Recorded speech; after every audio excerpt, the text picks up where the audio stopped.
Pai, Senhor meu amado, bem-vindo de volta à nossa escola bíblica. Estamos mais uma vez para falarmos sobre as parábolas de Jesus no livro de Lucas. Então pegue a sua Bíblia, pegue o seu caderno de estudos, ora ao Senhor, vem conosco. Pede a Ele discernimento, entendimento, conhecimento, sabedoria, pede a Ele proteção para que nós possamos desvendar dos seus mistérios. Vamos ver as parábolas de hoje? A primeira parábola é a do mordomo infiel. No vídeo anterior, nós falamos no finalzinho a respeito de mordomia ou mordomo. Só que agora a gente vai aprofundar um pouquinho mais, porque esta parábola favorece este estudo. Ele está em Lucas 16, do verso 1 ao verso 13.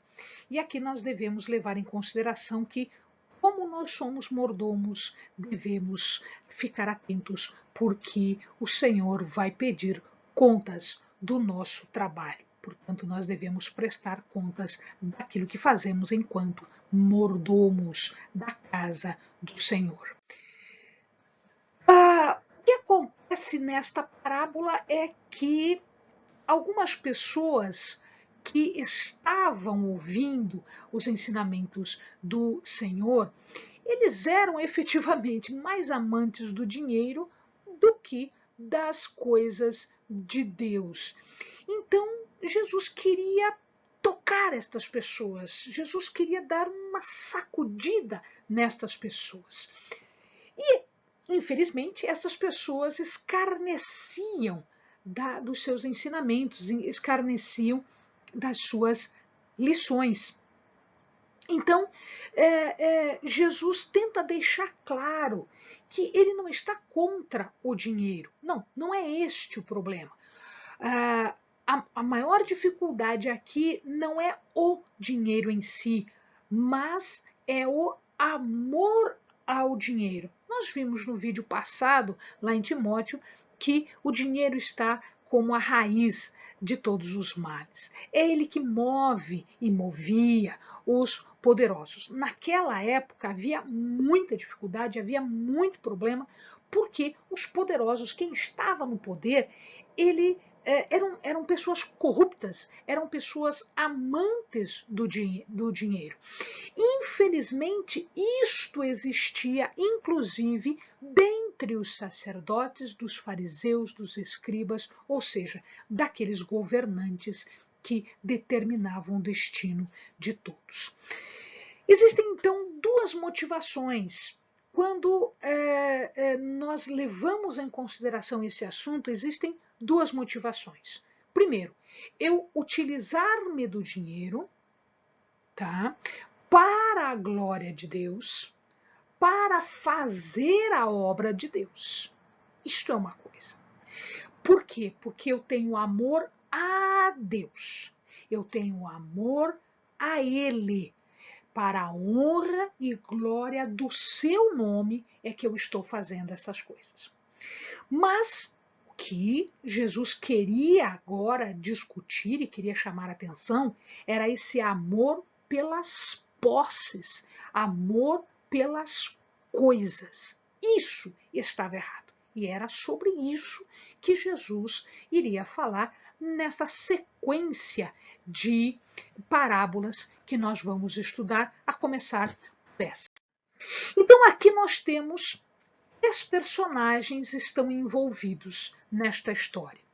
Existe um rico que deixava as suas coisas nas mãos de um mordomo. Isto era muito comum, existiam, né, as pessoas ricas tinham alguns servos que administravam, que governavam as suas coisas, né, os seus bens materiais. Existia o mordomo e existiam os negociantes. O rico, ele era suficientemente esperto, atento aos seus negócios e aos seus bens e trabalhadores, aqueles que estavam trabalhando para ele, de modo que ele mantinha uma vigilância de perto para ver se tudo estava correndo bem, apesar de que ele tinha um mordomo, mas ele mesmo fazia essa vigilância meio que de longe. E ele sempre tinha um propósito. se o servo fosse infiel, se ele não fosse honesto, ele despediria e pronto. Então ele fazia essa dispensa de quem fosse infiel. E aquele que fosse astuto, rápido, esperto, este ele elogiava. E ele chegou para o seu mordomo e disse: olha, eu fiquei sabendo de que você está sendo infiel comigo. Este mordomo era um mordomo realmente infiel. Ele era sem integridade, ele era corrupto, ele se preocupava com as coisas dele e não com as coisas do seu senhor. Era um mordomo que não fazia o que tinha que ser feito, muito pelo contrário, ele não trabalhava para o seu senhor, ele trabalhava para si, para o seu proveito pessoal. Mas ele era muito esperto, ele era muito ligeiro. Então, quando ele percebeu que a coisa estava perdida, o que ele fez? Ele chamou todos os devedores do seu senhor e ele renegociou a dívida. Então, quem devia tanto, ele fez a dívida por metade, por menos. E desta maneira, ele, usando o dinheiro do seu senhor, as dívidas que o seu senhor deveria receber, ele se beneficiou.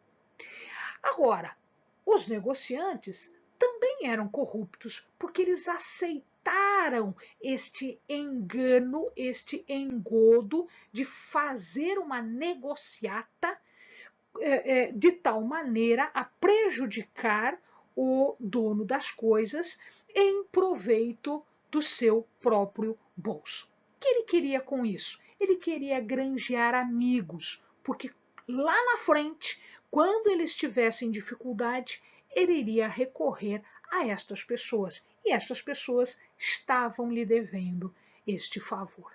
Então você veja a astúcia dele, a ligeireza de pensamento. Né? Então, é aqui que Jesus se pega para fazer, para falar, para ensinar aos seus discípulos. Jesus, então, ele compara esta astúcia deste mordomo infiel com a astúcia do mundo. E ele diz aos seus discípulos, então, a respeito desta astúcia do mundo, que eles precisavam ficar atentos, que eles precisavam aprender esta lição de prudência espiritual. Porque se eu levo em consideração que este Senhor está dando bens que pertencem a Ele para alguém administrar, espiritualmente eu posso agora abrir mais o leque e dizer que Deus está nos dando patrimônio, Ele está nos dando capacidades, Ele está nos dando talentos, Ele está nos dando dons. E o que nós estamos fazendo com isso? Nós estamos dividindo isso, nós estamos agindo para o crescimento do reino, ou a gente está fazendo isso para o nosso bem particular? Então é preciso levar em consideração estas coisas. E aqui existe uma relação entre a mordomia né, com os apóstolos, com os discípulos. Isso está em 1 Coríntios 4, 1 e 2. Vejamos lá. 1 Coríntios 4. Assim, pois, que os homens nos considerem como ministros de Cristo e despenseiros dos mistérios de Deus. Ora, além disso, requer-se dos despenseiros que cada um se ache fiel. Quem são os despenseiros? São os mordomos. Quem são estes? São os apóstolos. E hoje, todos os obreiros que recebem bens espirituais e patrimoniais para cuidar do reino de Deus. Mas ele também estava aplicando esta parábola para os fariseus. Por quê? Porque os fariseus, eles eram estudiosos da Torá, eles tinham conhecimento da lei, eles tinham toda uma obrigação de fazer cumprir as regras que Deus havia deixado em forma de lei para eles. Tá? Isso é o que diferenciava o povo. Entretanto, estes mesmos fariseus, se os amados lembrarem da história, nós gravamos alguns livros de história, lá no finalzinho nós falamos aos amados que chegou um momento em que estes poderosos, esses escribas, fariseus, saduceus, ou seja, os governantes, os poderosos de Jerusalém, de Judá, eles faziam acordos primeiro com os gregos e depois, quando os romanos conquistaram a terra, depois eles fizeram isso com os romanos. Então eles negociavam a sua religião, o seu povo, a sua espiritualidade, os seus bens culturais e sociais e religiosos, eles negociavam isso com Roma, assim como eles fizeram com os gregos.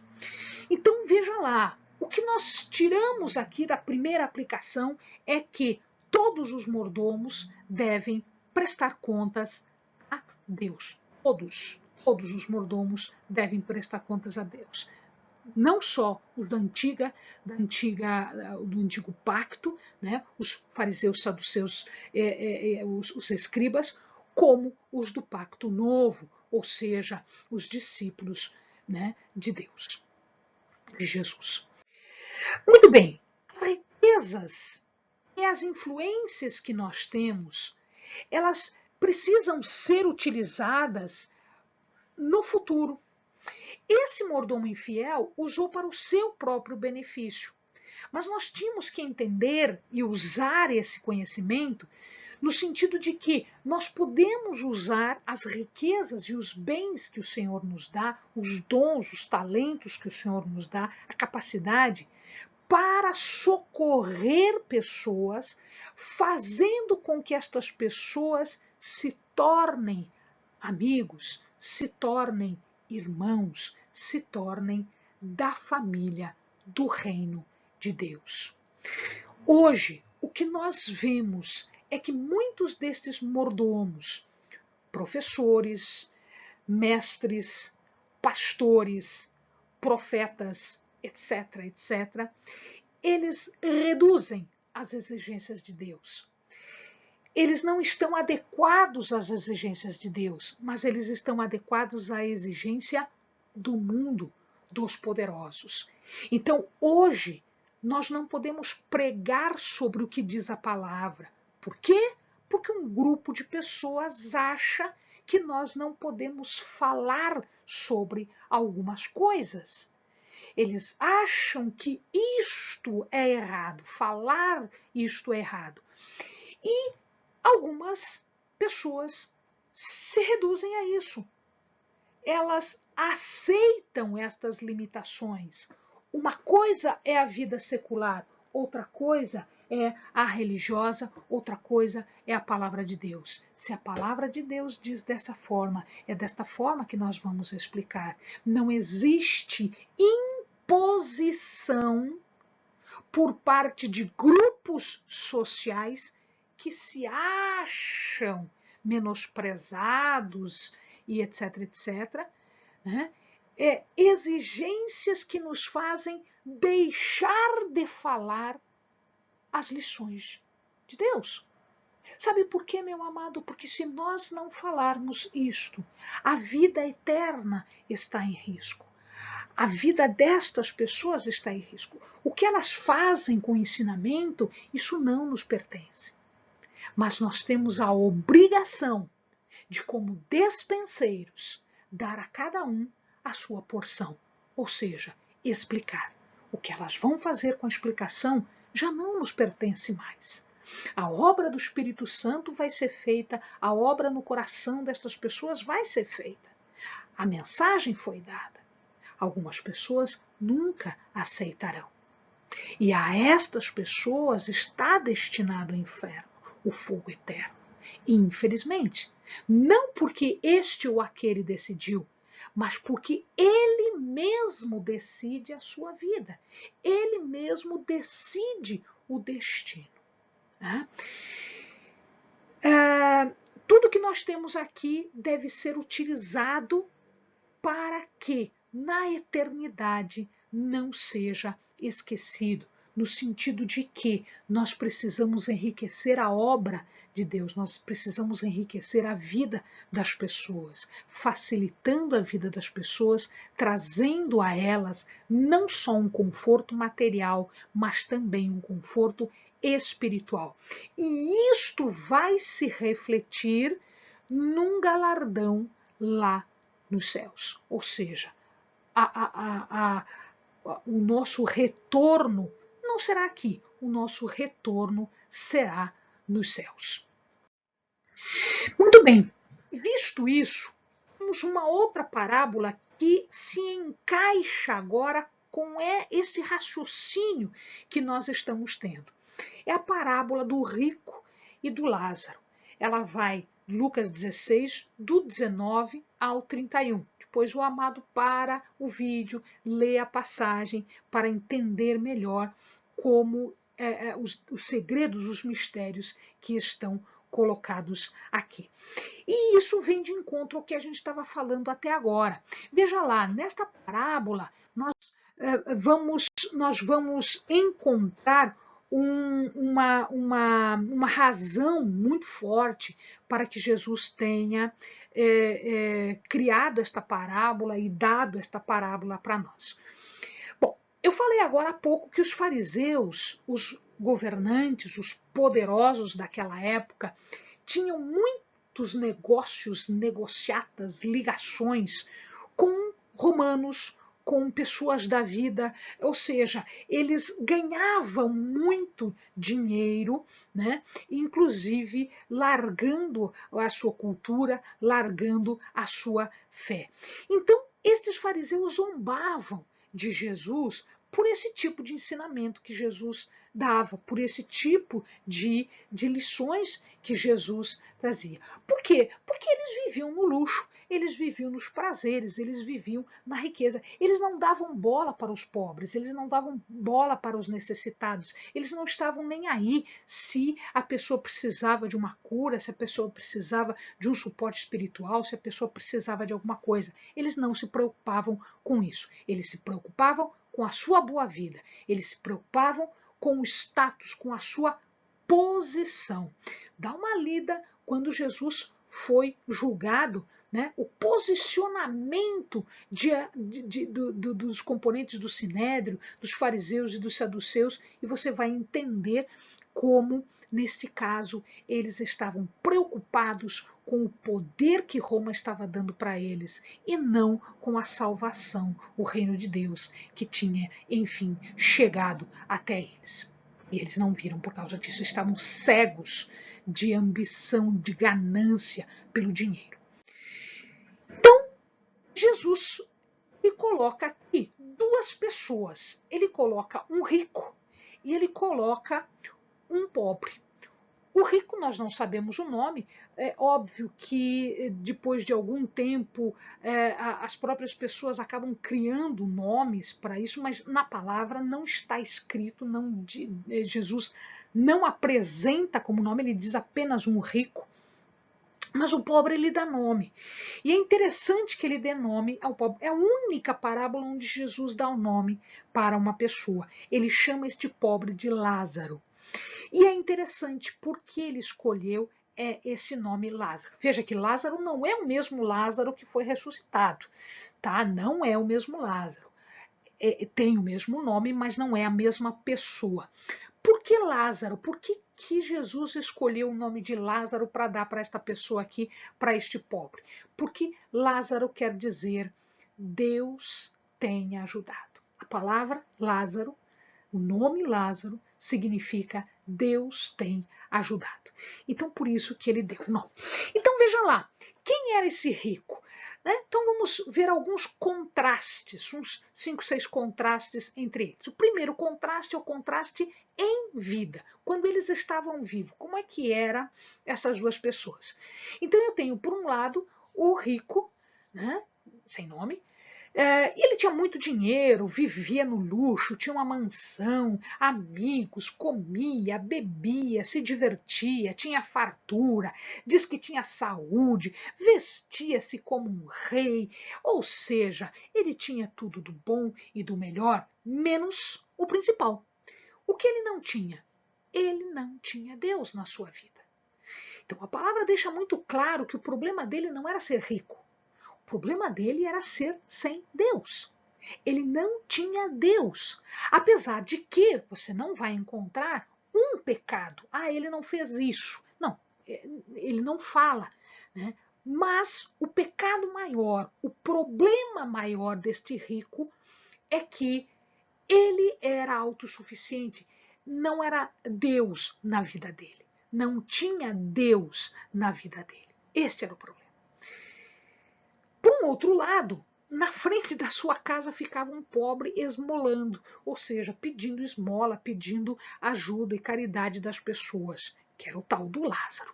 Ele era um mendigo, ele não possuía absolutamente nada, a única coisa que ele tinha eram uns trapos que ele botava por cima do corpo para se proteger, ele era coberto de chagas, né, e os cães lambiam as suas feridas, mas ele tinha uma coisa que o rico não tinha, que era muito mais importante.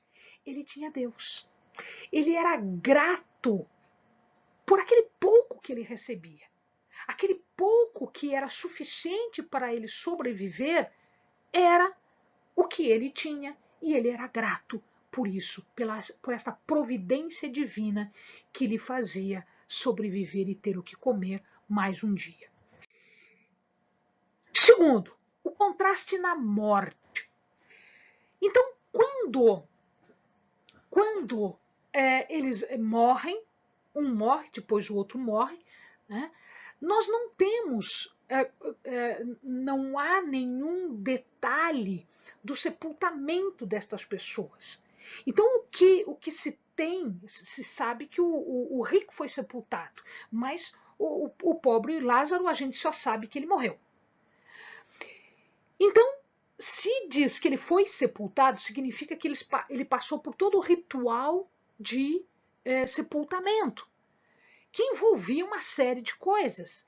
Então, pelos costumes, ele deve ter recebido todo o tratamento que se dava para quem estava sendo sepultado. Isso significa toda a pompa que o dinheiro podia pagar. Mas o Lázaro a gente não sabe. Ele não fala que foi sepultado, a gente só sabe que ele morreu e que depois ele estava, né, junto com Abrão. Então, naquela época, existia um local, Tofete, chamado Gena, no Vale do Inom, que é esta foto que a gente está vendo aqui, ó, este local aqui. Neste local existia um lixão, onde se jogava, assim como existe nas grandes cidades, existe um local onde se joga de tudo, não tem cuidado com nada, se jogava de tudo.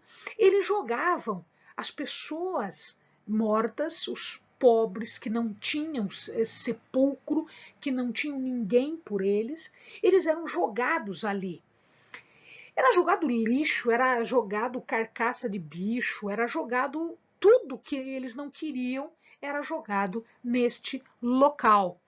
E eles deixavam o fogo aceso, que era para fazer um pouco de higiene no lugar, senão doenças, etc, etc. Então, muito provavelmente, o que se imagina pelo costume da época, e porque a Bíblia não fala como é que foi o sepultamento, imagina-se que Lázaro tenha sido jogado, né? Quando ele morreu, ele foi jogado neste Gena e ele acabou sendo queimado junto com lixo, junto com corpo de bicho, etc, etc. Era o que se fazia na época. Aí a gente tem, bom, uma outra circunstância, o contraste na eternidade, porque daí Jesus continua a parábola falando deles depois de mortos. Então o rico, ele fala, foi direto para o inferno, um lugar chamado Hades. Hades era um lugar onde os espíritos que morrem, ou seja, as pessoas que morrem, os espíritos que partem, ficavam.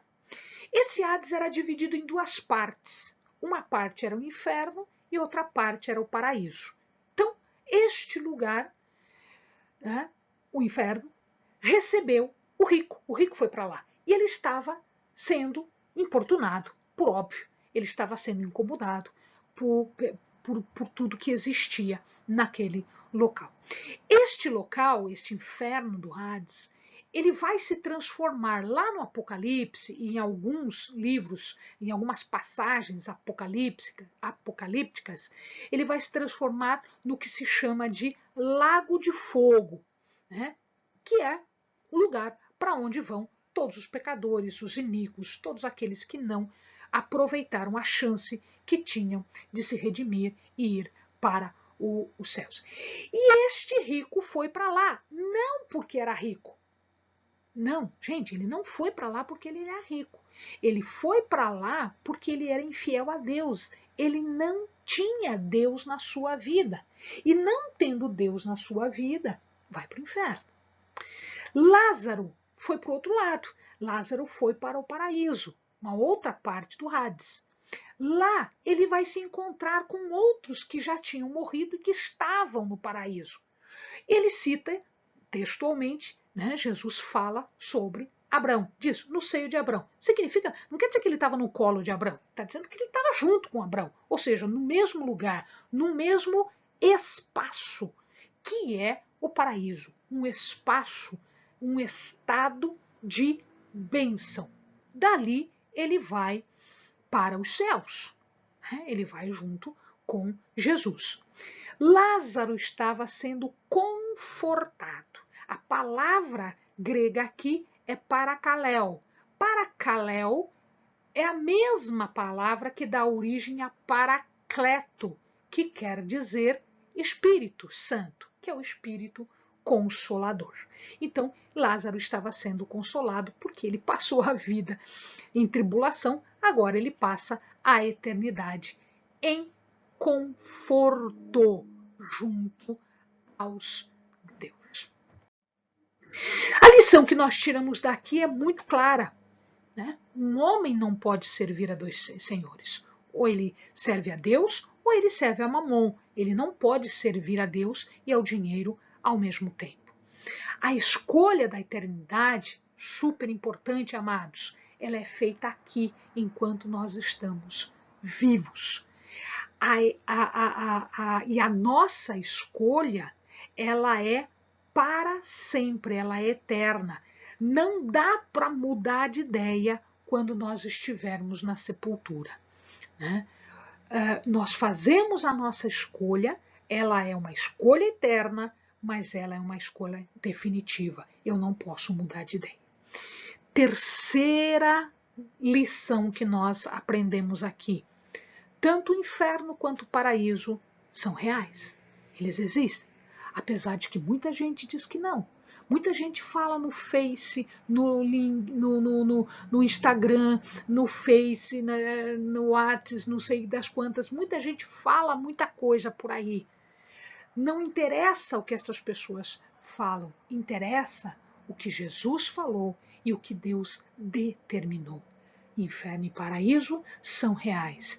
E eles não dependem da nossa riqueza ou da nossa pobreza. Não é porque eu sou pobre que eu vou para o céu. Eu vou para o céu sendo rica ou sendo pobre, não interessa.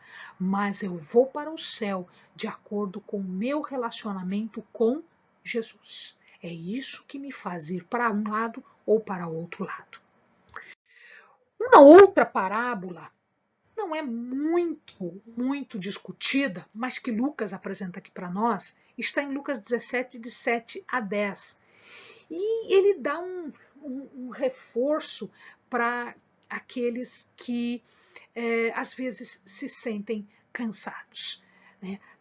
E também para uma chamada de atenção para aqueles que acham que já fizeram tudo, que já fizeram o suficiente e que agora é só aproveitar a vida eterna aqui mesmo. Não é bem assim que funciona. Então, Jesus nos explica isso. Os apóstolos, num determinado momento, eles pedem a Jesus que aumente a sua fé. A gente já viu isso lá na parábola do grão de mostarda. Nós já explicamos aos amados como é que Jesus explica isso. Jesus explica dizendo que não é questão de aumentar ou não fé, é questão do tipo de fé que a gente tem. Então, e aí ele começa a explicar que as coisas não serão sempre tranquilas, que a nossa vida junto com Jesus é uma vida de sofrimento, é uma vida de tribulação. E nós não teremos descanso, nós não teremos refrigério definitivo.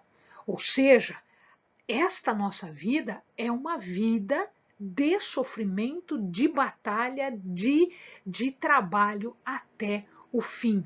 Mas é esta fé que nos capacita e que nos faz ir adiante, e que nos faz ir além, é que nos faz desempenhar uma coisa que para todo mundo é impossível, mas que nós podemos fazer por conta da nossa fé.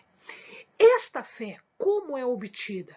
Jesus nos explica, ela é obtida pela obediência, pela humildade e pela perseverança. Então, obediência, humildade e perseverança são necessários para que nós possamos resistir a todos estes dias maus que nós passamos durante essa nossa existência terrena. O objetivo, portanto, é, primeiro, prevenir contra um perigo, o perigo de nos sentirmos satisfeitos com o que nós estamos fazendo. Eu estou trabalhando para o Senhor, eu estou trabalhando maravilhosamente bem, então não é necessário mais nada, está ótimo, está maravilhoso, então agora eu quero as minhas recompensas. Não. Jesus nos diz que o trabalho é árduo, que o trabalho é incessante e que o trabalho não tem recompensa aqui, porque nós não somos desse reino. A nossa recompensa é uma recompensa lá, na eternidade. Nós estamos trabalhando aqui por galardões que nós receberemos na eternidade, nesta vida. Nós estamos trabalhando aqui por amor. Nós estamos trabalhando aqui porque nós fomos adquiridos por sangue. Não foi por qualquer preço, foi por um preço alto. Nós somos propriedade de Jesus. Nós estamos trabalhando por amor. Nós estamos trabalhando em retribuição, se é que a gente pode retribuir isso, né? Em retribuição a tudo que Deus tem feito por nós e que já fez por nós através do seu Filho. Então nós temos algumas virtudes. Primeira virtude, sujeição a Deus. Isto é uma virtude do verdadeiro discípulo, do verdadeiro servo de Deus. Um servo pertence ao seu Senhor. Nós fomos comprados, eu acabei de falar isso. Isso significa que nós devemos estar dispostos ao trabalho para o nosso Senhor. Ele fala em arar e alimentar o gado. Arar e alimentar o gado. Ali em João 21:16, quando Jesus está falando com Pedro, né? Ele diz assim, tornou a perguntar-lhe, Simão, filho de João, amas-me? Ele respondeu, sim, Senhor, tu sabes que eu te amo.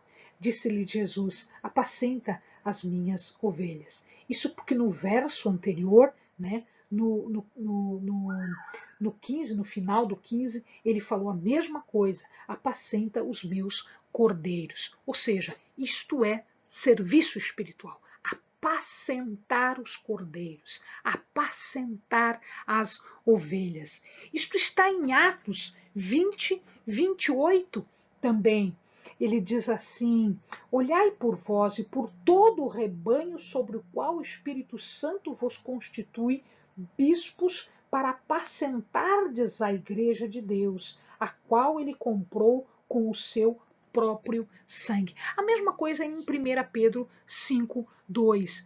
Ou seja, nós fomos comprados, nós somos servos. Então nós precisamos cuidar dos nossos irmãos menores, cuidar do rebanho, cuidar, arar a terra, jogar a semente. A gente já viu todas as parábolas, né, em respeito à semente, em respeito a arar. É sobre isso que ele está falando. Então, nós devemos arar e alimentar o gado. Jesus diz, vocês são servos, eu sou servo, então nós devemos fazer isso.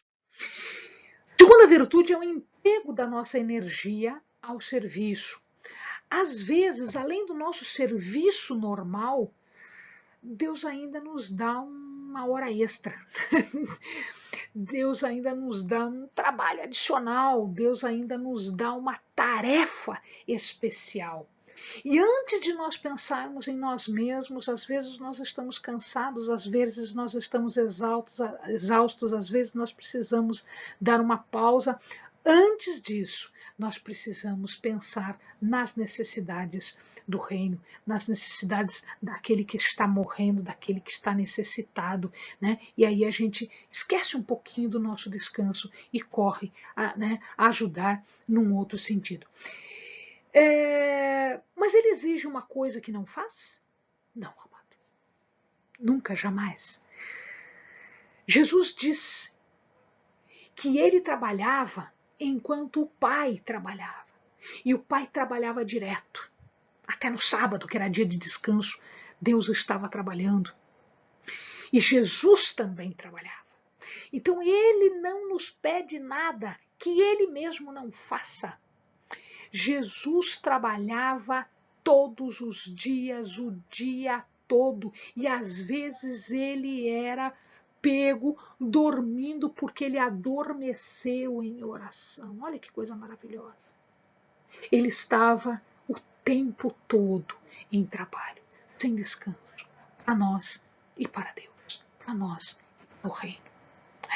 Então isto é um símbolo, ele não está exigindo uma coisa de nós que ele não faça, porque ele não é hipócrita, como ele disse que os fariseus eram, dos fariseus exigirem coisas que eles não faziam. Jesus não, Jesus fazia e Jesus dava o exemplo, é assim. Não devemos esperar elogio, recompensa especial pela obediência. Nós estamos fazendo uma obrigação, nós estamos fazendo, se não é por obrigação, é por amor. Antes o amor e depois a obrigação. Nós estamos fazendo isso exatamente porque nós estávamos numa situação difícil e aí nós fomos resgatados, nós ganhamos vida, vida eterna, nós fomos libertos do pecado e, portanto, agora nós trabalhamos. Nós não temos que receber elogio por uma obrigação, por algo que a gente está fazendo porque é por amor e porque é por obrigação. São duas coisas que se confundem. A nossa recompensa, amados, já está ganha. Ela só não é aqui. Aqui não é. A nossa recompensa, ela já existe, mas ela existe na eternidade. Nós ainda não fomos para lá porque o nosso dia de trabalho não terminou aqui. A gente vai para lá quando o nosso dia de trabalho terminar, aí a gente vai para lá. E aí a gente vai viver essas recompensas que nós fomos ganhando durante todo esse tempo que nós trabalhamos para o reino. Né? Não é o caso, por exemplo, de nós acharmos que a gente já fez suficiente e a gente vai parar por aqui mesmo, porque senão nós estaríamos entrando na parábola das 10 virgens. Vocês lembram o que aconteceu quando elas estavam despreparadas e o noivo chegou e elas não estavam preparadas? Então nós não podemos esmorecer, nós não podemos desistir, nós não podemos parar, nós temos que perseverar até o fim. Em Apocalipse está escrito isso. Aquele que perseverar até o fim, eu lhe darei a coroa da vida. Nosso galardão está guardado para uso no verdadeiro lar, que são os céus e não aqui. Devemos ser humildes, que aí agora tem uma outra questão. Os apóstolos também estavam começando a se achar muito importantes. E então Jesus aproveitou a parábola para dizer: servo inútil, não é mais do que o seu senhor, não é mais. Eu estou trabalhando, você também. Eu trabalho até o fim, você também. Ele trabalhou até a morte e nós também. Ah, eles começaram a se imaginar presunçosos que eles eram. Eles começaram a jactar importância. Não, eu sou importante por qualquer coisa. Não, não é isso. Não é assim. Tudo que nós conseguimos e tudo que nós fazemos pela misericórdia de Deus, pela graça de Deus. Não há mérito nosso, porque Deus é que nos capacita, Deus é que nos dá dons, Deus nos dá talento, Deus nos dá condições, oportunidade e espírito suficiente para que nós possamos fazer. Nós não somos nada por nós mesmos. Nós somos na medida em que Cristo é em nós, em que o Espírito age em nós. Aí nós somos alguma coisa. Mas nós somos nele. Nós somos por ele e não nós por nós. Isso não existe. Então, esta parábola está trazendo um chacoalhão também para os discípulos. E, finalmente, amados, a parábola do fariseu e do cobrador de impostos. Eu sei que esse vídeo ficou longo, mas eu queria reunir todas as parábolas aqui para que nós pudéssemos entender todos os nuances desta questão final que Jesus apresenta para nós, tá? E aqui nós temos também questões importantes a discutir, coisas que a gente já viu e que agora estão sendo tratadas de uma forma diferente e de uma forma mais profunda. Vejamos lá. Aqui nesse caso, nós temos duas pessoas, um fariseu, que foi ao templo orar, e um outro, um cobrador de impostos, que foi ao templo orar. E aí, Jesus coloca os dois e coloca a oração dos dois. Vamos ver como é que Jesus fez a comparação desses dois personagens?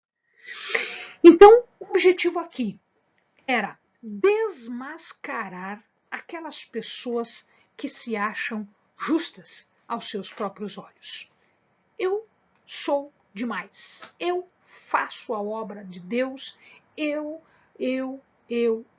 Opa, a gente já viu que não é isso aí, não. A gente já viu que nós somos mordomos. A gente já viu que as coisas acontecem porque o Espírito está conosco, por misericórdia, por graça de Deus. Então Jesus dá esta parábola para discutir exatamente o orgulho e a arrogância dos fariseus naquela época. Ele pega firme, ele fala profundamente. Então ele fala, inclusive, que agora esta pessoa é um fariseu. Então vejamos lá. E coloca duas pessoas orando ao mesmo tempo, no mesmo dia, no mesmo horário, dentro do templo. Ele coloca um fariseu, que era um doutor da lei, que era um representante da lei, que era alguém que entendia a lei, e ele coloca um publicano, que ninguém gostava, que cobrava impostos, que era corrupto, que era iníquo, que era pecador e que ninguém queria ficar perto. Ele coloca a oração de um e a oração do outro. E agora ele põe às claras tudo o que está acontecendo. Ele desnuda a alma, o coração, o espírito das pessoas para ver o quanto elas estão erradas. O fariseu se apresenta diante de Deus como um justo. O publicano ele se considera um pecador e ele diz: eu sou pecador. O fariseu era um arrogante representante da lei que achava que sabia de tudo, que conhecia de tudo. O publicano diz: não, eu sou um humilde transgressor da lei, eu reconheço que sou pecador.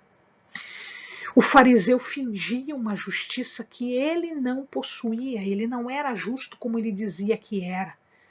O publicano, ele não se dizia justo, porque ele achava que não era justo. O fariseu tinha uma aparência de santidade, se colocava como santo, como observador da lei, mas ele negava o poder da santidade, porque ele não corria atrás da santidade. O publicano negava a aparência e o poder da santidade, porque ele não tinha isso. Ele se achava impuro. Ele se achava impuro. O fariseu era hipócrita. O publicano era mundano. Os dois olharam para dentro de si e se descreveram para Deus. No autoexame, o fariseu só falou coisas boas de si. O publicano, quando conversou com Deus, só encontrou coisas ruins dentro de si. E aí, amados, o fariseu ficou em pé, sozinho, porque ele não queria se misturar com as pessoas. Ele era presunçoso e orgulhoso do que ele era. Ele era aquilo tudo. E ele tinha orgulho, e ele era presunçoso. Ele se gabava de fugir do mal, e se gabava das virtudes que ele tinha. Ele não era humilde ou agradecido a Deus. Em nenhum momento ele disse: honras e glórias eu te dou, ó Deus. Em nenhum momento. Ele não se ouviu louvor, não se ouviu adoração, não se ouviu glorificação a Deus da boca deste fariseu. Mas ele só falou do que ele era bom e do que ele fazia de bem. Ele fazia mais do que o jejum era exigido, ele dava mais dízimo do que se exigia, ele tinha mais virtudes do que qualquer pessoa que estivesse ali, inclusive do publicano que ele viu. O mundo, amado, perdeu a noção de pecado. Para os olhos do mundo, eles não estão pecando, porque eles perderam a noção de pecado. Quando é que nós perdemos noção de pecado? Quando nós nos afastamos da luz de Deus. Porque é a luz de Deus que diz quão pecadora eu sou. Se eu me afasto da luz de Deus, eu não consigo mais enxergar pecado, então eu não sou pecador, então eu não tenho pecado. Lembre-se que o João fala sobre quem diz que não é pecador. Eu não tenho pecado? Você é mentiroso, pecador. João diz isso. Né? O mundo perdeu essa noção, porque o mundo está calejado do pecado. Ele não entende mais que aquilo incomoda. Para ele é normal, é comum. Aliás, ele vê errado se você falar sobre o pecado, você está sendo homofóbico, você está sendo misógino, você está sendo isso, aquilo, aquele outro. Então, quando você fala alguma coisa, você está errado. Eles não enxergam mais o pecado, porque eles não têm mais esta luz que os guia no que é correto e no que é errado. O publicano não. O publicano ficou de pé, sozinho. Por que ele ficou sozinho? Porque ele se achava indigno, ele não tinha direito de estar com as outras pessoas. Ele estava tímido, envergonhado, humilde. Ele queria desaparecer porque ele via o quão pequeno ele era, o quão pecador ele era diante daquele Deus grandioso, santo e majestoso. Ele via isso. Ele reconheceu ser um nada. Pior das pessoas, ele reconheceu ser um pecador, porque ele estava diante de um santo, que era Deus. Ele estava olhando para Deus. E quando ele olhava para ele, ele sentia vergonha, ele sentia medo, pavor, porque ele era mau diante de um Deus tão bom. Ele se autocondenou, porque ele era indigno diante de Deus, porque ele não merecia nem estar ali diante de Deus falando com Deus. Ele foi humilde. A sua oração foi curtinha, a sua oração foi pequenininha. Se você olhar a oração do fariseu, é enorme. Se você olhar a oração dele, é pequena. Ele disse 3 coisas para Deus. Deus, eu sou pecador. Deus, por ser pecador, eu estou sujeito e mereço o castigo do pecado. Deus, tem misericórdia de mim e me perdoa. Olha que oração linda, meu amado. Olha que oração perfeita. Olha que oração de entrega. Sabe o que aconteceu? O que aconteceu foi isso. Os 2 saíram do templo. O fariseu e o publicano. Os 2 foram para casa. De que jeito? O fariseu voltou com as mesmas vestes de autojustificação. Mas ele não foi aceito por Deus. E muito menos aprovado por Deus. Ele era soberbo. E Deus abomina a soberba. Ele era falso. Ele estava falsificado.